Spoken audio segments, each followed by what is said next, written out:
Magandang araw mga boss at ayun may bago na naman tayong nasagap na balita. Isang CMFR na hindi pabor bigyan ng prangkisa ang mga social media.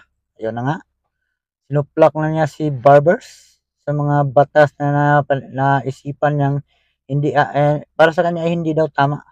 Isang CMFR or isang trustee sa CMFR si Berhel Santos ang CMFR ay isang Center for Media Freedom and Responsibility. So ayun, pakinggan natin kung ano mga pahayag niya. Isa itong interview ni Ted Filon sa Ted Filon ngayon. Pakinggan natin mga busing. Kakausapin ay si Ginoong Berhel Santos, ang isa sa mga trustee nga po ng Center for Media Freedom and Responsibility. Ito po ay isyong maselan dahil ang pinag-uusapan dito ay pagbabalanse na between freedom and responsibility. Yes, tama ka dyan, Manong Ted. Kasi kahapon nga, napag-usapan yung proposal na dapat nang magkaroon ng franchise yung mga social media platform. Kasi sa kasalukuyan, ang binibigyan ng franchise, TV, radio, public utilities. Yes, ma'am. Pero hindi pa kasama dyan ang social media. So, aalamin po natin ang ipupunto dyan ni Mr. Verhel Santos. Siya po ang trustee ng Center for Media Freedom and Responsibility. Magandang umaga po sa inyo, sir. Magandang umaga naman. Opo. Good morning. Si Maricel po ang aking kasama, Sir Berhel, si Ted Filon po ito. Go ahead. Magandang umaga. Okay. Opo. Sir, simulan ko na muna tungkol po dito sa tingin ninyo doon sa proposal na bigyan ng franchise. Dumaan sa Kongreso, kumbaga. Oo, idadaan sa Kongreso yung mga social media platforms. Una, kailangan ilagay na sa context yan. Ano ba yung prangkisa? No? Ang prangkisa bayad sa pribilehyo na gumamit para pagkakitaan. No? Bakit ang hina ng audio natin? Mahina yung audio O yung audio nila Ted Filon yung kuan, mahina talaga. Ang pasilidad ng Estado. Yung mga facilities.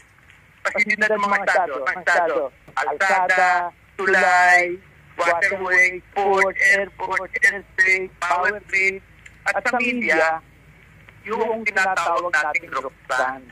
No? Bakit kailangan ng prangkisa yan? Kasi kailangan ang that order and safety should be maintained in these cases. At ibig sabihin, kailangan may technical supervision. Kasi ang kalsada at itong mga bagay na ito, road ban, limited ang capacity nito Kailangan ng privilege no?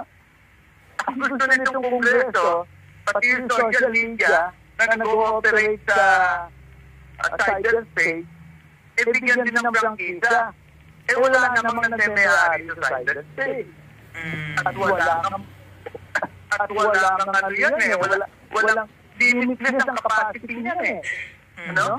At ang sa akin nito, Maricel, is that itong Kongreso, ang mga politiko talaga niya, naghahanap ng paraan para kontrol ng media. Yun ang radio ba, nakakita pa ng... Yan nga yung iniisip ko Talagang itong Kongreso, balak talaga nilang kontrolin ang mga media. Ngayon, nakokontrolan nila yung mga mainstream media. Ngayon, ang social media naman nila, ang mga balak nilang kontrolin. Itong mga vlogger, itong mga influencer. Ano ba talagang nangyayari sa gobyerno natin ngayon? Ganito na ba talaga kayo kagago na kontrolin nyo na lahat? Pati, ang gusto nyo talagang mangyari is susunuran sa mga kamay nyo ang mga vlogger o mga media. Hindi naman pwedeng ganyan dahil lahat naman tayo may freedom of speech, demokrasya. Bakit na ganyan ang ginagawa niya sa social media? Nakakita pa ng paraan para kontrol yung ABS-CBN Hindi binigyan ng prangkisa Hindi ba? Pero bakit hindi binigyan? Hindi dahil sa merong technical shortcoming. Hindi binigyan. Nadamay pa talaga yung ABS-CBN. Kaya ayaw bigyan. Di Diba? At ito, encroachment upon basic freedom ito eh. Hindi dapat nangyayari. Ngayon gusto pa nila ganyan. At hindi ko maintindihan niya talaga. Para sa akin kung hindi nila nakakatakot yan, nakakatawa eh. Di ba? Pero, sir, paano yung... Nakakatakot talaga yan. Pag makontrol na nila, sila lang may kontrol sa lahat ng prangkisa, gaya ng kagaya natin, may account tayo sa Facebook, may page tayo, kinukontrol na ng gobyerno. Hindi tayo bigyan ng prangkisa kung hindi tayo susunod sa gusto nila. So anong mangyayari? Ano yan, Marcelo?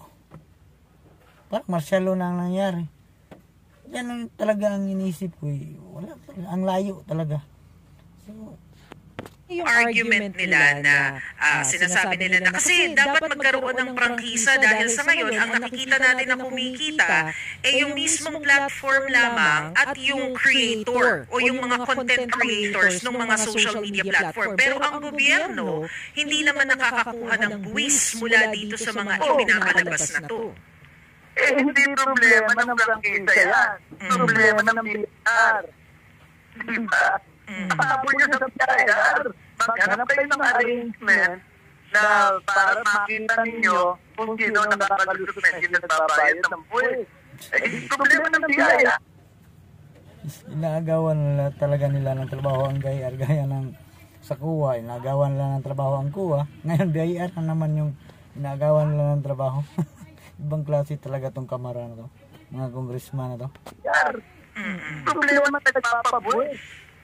Diba? Alam nyo, isa pang bagay no? Kailan lang, tinawag din ako tungkol dito sa hearing ng Senado, ng Kongreso, sa fake news. Ang hearing sa fake news, gusto raw kontrolin ang media, ang social media, not only social media, but media in general, kung ano yung nilalabas niya. Hindi mo ginagawa ng Kongreso, hindi ba naiintindihan ng Kongreso na hindi sila pwedeng magpasa ng batas na lumilingit sa freedom of the press. Pero ginagawa pa rin, yun lang ang gusto ng politiko. Gusto ko kontrolin ng media. So, nakuha po namin yung punto ninyo about dun sa pagsusuppress ng freedom of the press. Pero ano yung pwedeng gawin para, kumbaga, malabanan at magkaroon din ng guide yung mga content creators at maiwasan natin yung mga disinformation, especially now na panahon ng kampanya, kita-kita naman po din yung mga lumalabas dun sa mga contents. So, ano yung dapat gawin? Yan yung magandang tanong. Anong dapat gawin? Ang panlaban sa disinformation, proper information. Ang panlaban sa kasinungalingan, katotohanan, wala tayong magagawa eh. Lahat naman nagsisinungaling at o kaya nagsasabi ng katotohanan. Ang panlaban lang talaga sa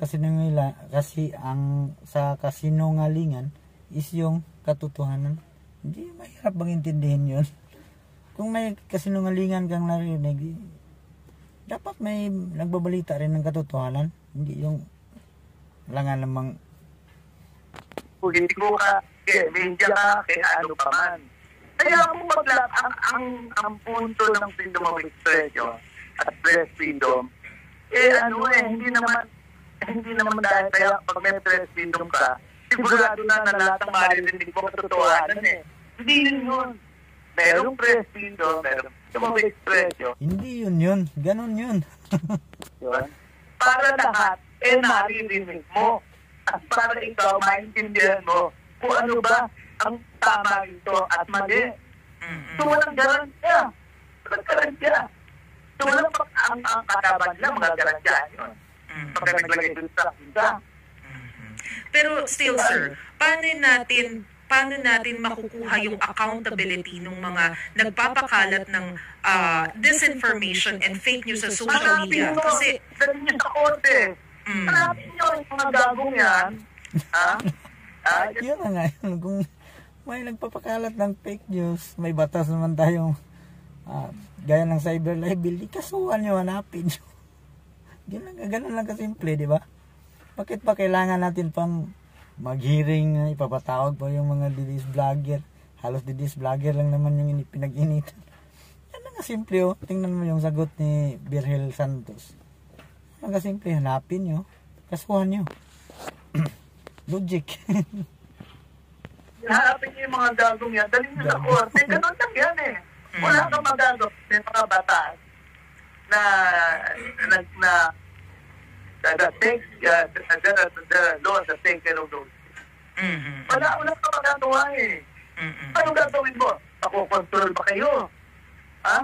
Eh yung may mga prangkisa ngayon, iba nga dyan eh. Pulit ko mismo may prangkisa eh. Sa broadcast native. Oo. Eh lalo lang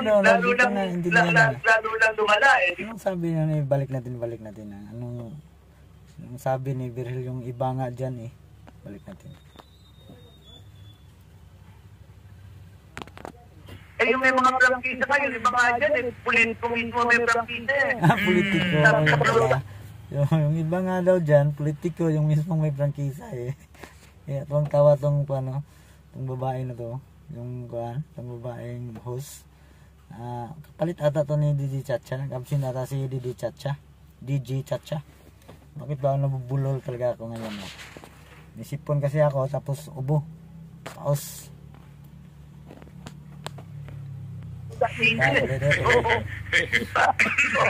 Lalo lang lumala eh, di ba?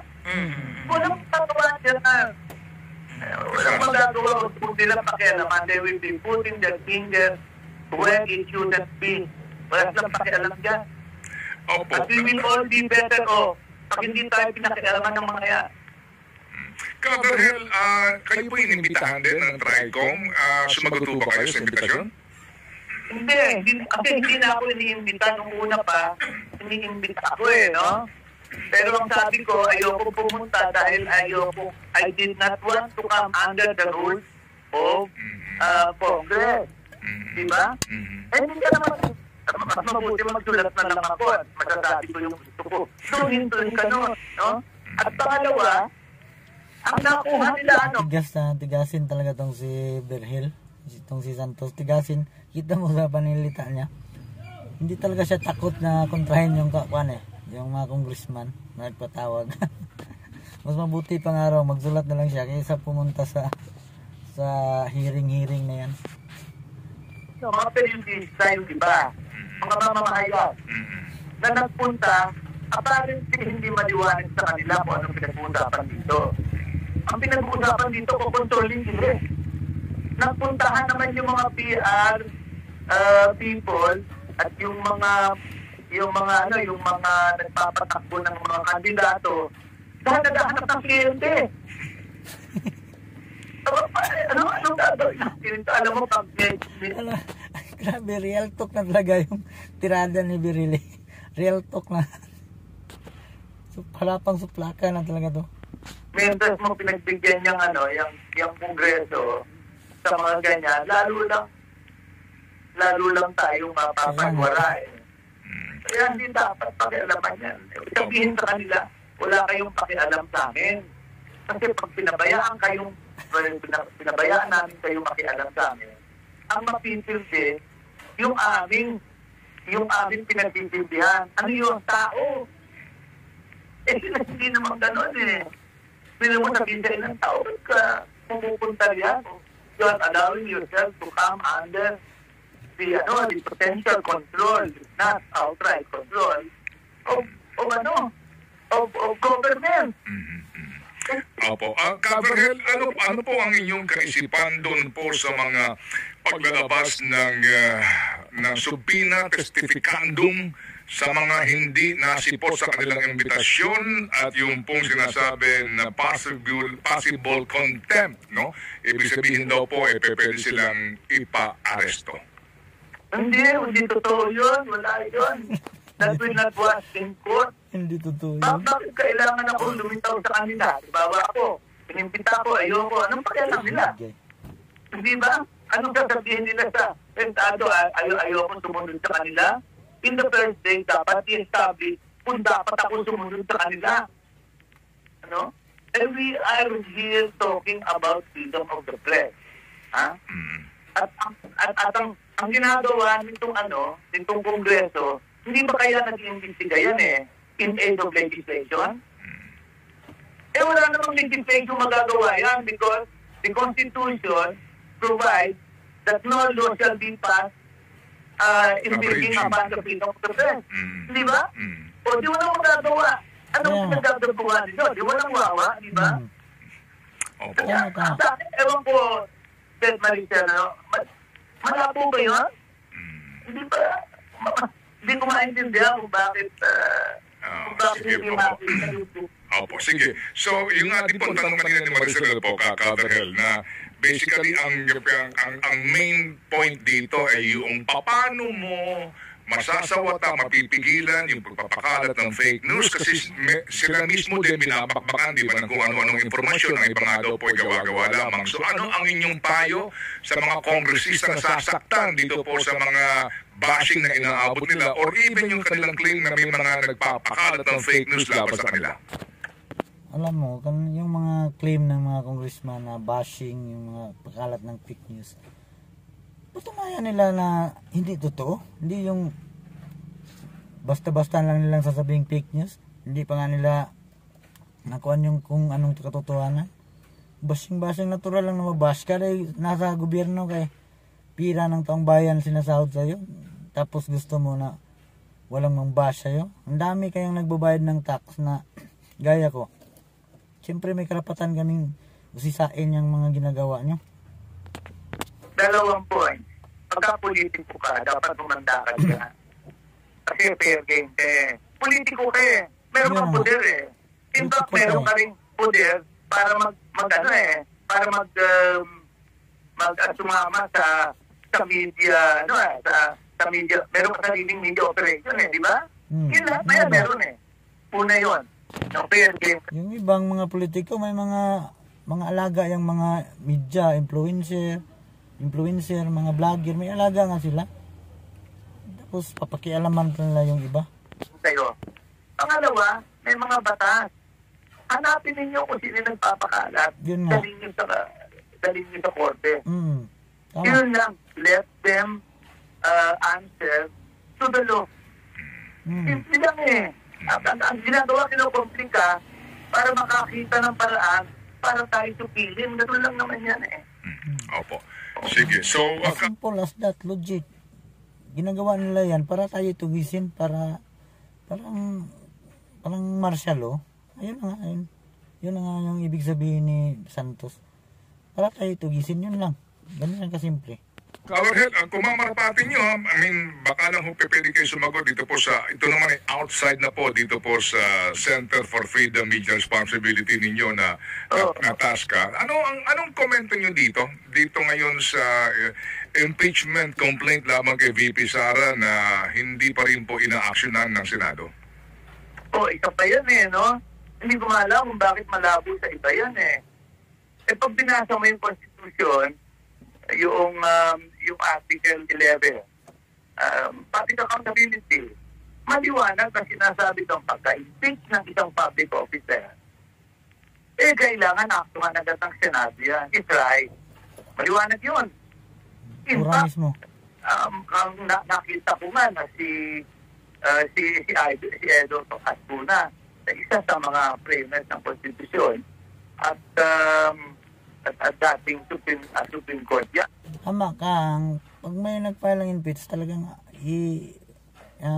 dapat may reaction agad yung kuan, dapat may ginagawa talaga yung Senado. Ang kaso lang, daming mga palpak na proseso sa impeachment Gaya ngayon, naghain ng impeachment complaint tong kampo ni Sara, VP Sara. So may kuan talaga, may mali sa proseso. Kaya tama rin si Cheese na hindi niya inaksyonan agad dahil baka masuplak siya. Gaya ngayon, kung ginawa niya na agad ng action yung kuan, nagpa siya, inimpisahan na yung impeachment trial, di siya naman yung makasuhan sa kampo ni VP Sara, madamay siya. So tama lang yung ginawa ni Cheese. Tingnan nyo ngayon yung mga naghain ng naghain ng TRO. sina kampo ni BP Sara. So, natamaan ng kamera dahil may mali sa ginawa ng kamera eh. Yes, Steve. Lumabas pa para magkaroon ng konting annotation Dahil nasa ginawa nitong ating Senate President na sinabi, no, hindi importante yan, no? In fact, we can wait man bago natin gawin yan. Ito maliwanag na by the nature of impeachment, ito urgent concern. In fact, ang impeachment na nagbibigay ng emergency device, ng paraan, para to deal with people like Sara Duterte.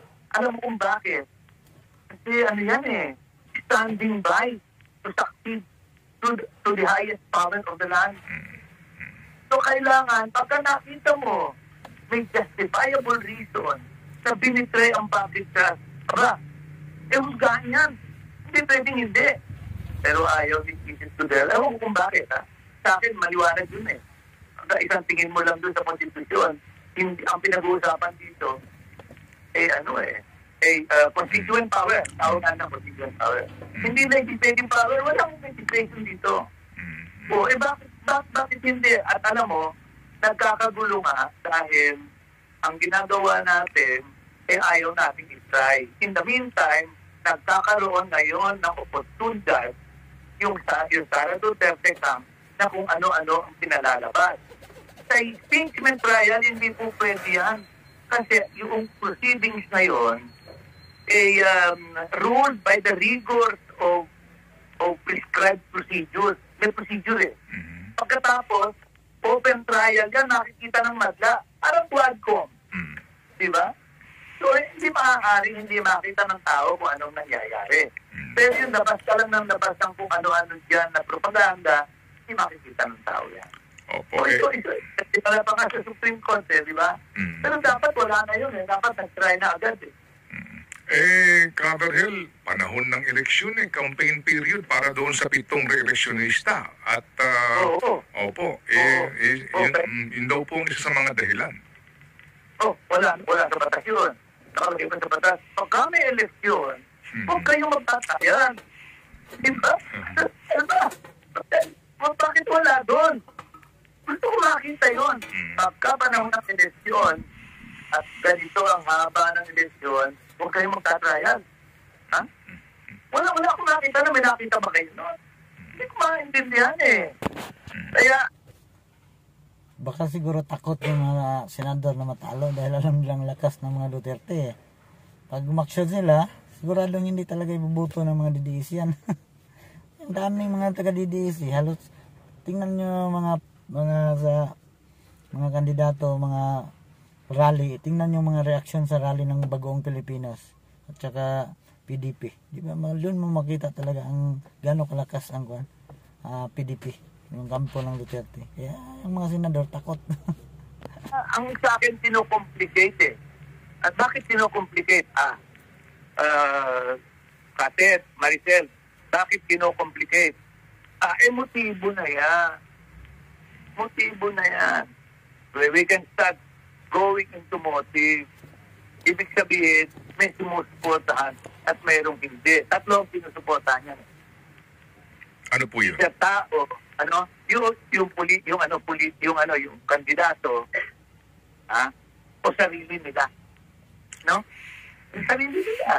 Sinupuntahan, ang sinusuportahan si Sara Duterte o yung mga kalaban ni Sara Duterte. Pero hindi, mukhang wala Dalawa lang ang narinig ko. Ang sabi, try yan. Si Risa Hontiveros lang at si Pindel. Wala na. Ibig sabihin yan, either kay Sara Duterte yan o sa sarili nilang kapakanan. Dapat pumunta rin sa motibo kasi hindi nga natin maintindihan Tayo naman, Maricel, pupunta tayo sa motibo. Tamang hinala rin tong si Berhel dami niyang mga hinala So, hindi natin maintindihan itong ginagawa ng mga tao Kaya nga tingnan natin, ano ba nasa likod yan? At dapat gawin din ng media yan No? Para maintindihan ng tao kung anong kalokohan ang nangyayari. O nga, no? Kasi kapag, kumbaga kapag pinalalabo ang mga malilinaw, talagang mag-iisip ka na ng motibo. I mean, hindi Oo, di ba? Pwedeng hindi eh. Pwedeng hindi. kasi naman ang linaw-linaw di ba? Maliwanag na maliwanag. Ang linaw naman talaga eh. Ang linaw eh. Walang sinasabi pagka may eleksyon, walang bayad eh. Opo. Sige po. Alam niyo, Ka-Verhel, kapag kayo aming kinakausap, mas lumilinaw po ang mga isyong pambayan. Ha? Kahit may mga nagpapalabo. Opo. Salamat, Ka-Verhel. Sa ulitin po. Salamat. Anytime. Opo. So, ayun na nga. Parang napunta na sila sa Marites eh. So, ayun na nga. Ang palanaw ko dyan, bakit hindi talaga gumagalaw yung impeachment trial sa Senado? Dahil una, yung mga senador, takot talagang matalo yan.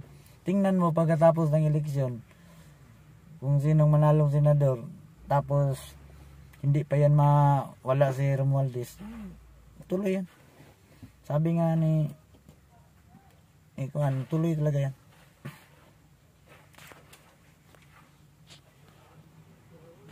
Tuloy talaga, walang makapigil dyan. Kaya yan. So ayan lang muna mga boss. Salamat at magandang gabi sa inyong lahat. Salamat. Salamat po. Mabuhay.